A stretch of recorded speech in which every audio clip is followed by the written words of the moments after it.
L'histoire de Nokia ou comment la peur peut tuer une entreprise. Pour expliquer l'effondrement de Nokia dans la téléphonie mobile, on évoque souvent l'arrogance des dirigeants de l'entreprise finlandaise. Trop sûrs d'eux, les dirigeants de Nokia auraient sous-estimé la menace que représentait l'iPhone. D'après une étude menée par Timo Vuori et Ki Yu, la réalité est un peu différente. Les dirigeants de Nokia étaient parfaitement conscients des menaces qui pesaient sur leur entreprise. Comme l'a raconté l'un d'entre eux, lorsque j'ai entendu parler de l'iPhone pour la première fois, à l'automne 2005, je me suis renseigné sur son système d'exploitation. Quand j'ai compris qu'il s'agissait d'iOS, j'en ai eu la chair de poule. Cela signifiait que l'iPhone serait une extension du Mac. Plus que l'arrogance, il semble que la peur ait précipité la chute de Nokia.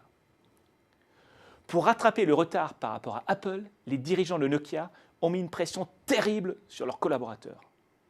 Par peur de se faire licencier ou simplement de perdre la face par rapport à leurs collègues, les managers de Nokia sont pliés à toutes les demandes des dirigeants, tout en sachant qu'ils ne parviendraient pas à y répondre.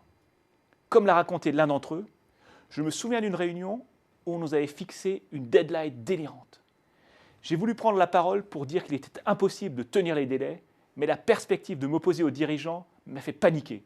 Finalement, je n'ai rien dit. Comme les dirigeants de Nokia manquaient cruellement de compétences technologiques, ils n'ont pas vu que les managers les menaient en bateau. Persuadés de toucher au but, ils ont accru la pression et l'entreprise a fini par s'effondrer. En 2012, Microsoft absorbe une entreprise qui a perdu 90% de sa valeur boursière en 6 ans. Quelle leçon peut-on tirer de cette histoire? Essentiellement qu'il ne faut pas oublier le rôle joué par la peur dans les entreprises. La peur des dirigeants vient souvent de l'extérieur. Intensité de la concurrence, pression des marchés financiers. La peur des managers vient plutôt de l'intérieur de l'entreprise. Dirigeants caractériels, sanctions lorsque les objectifs ne sont pas atteints.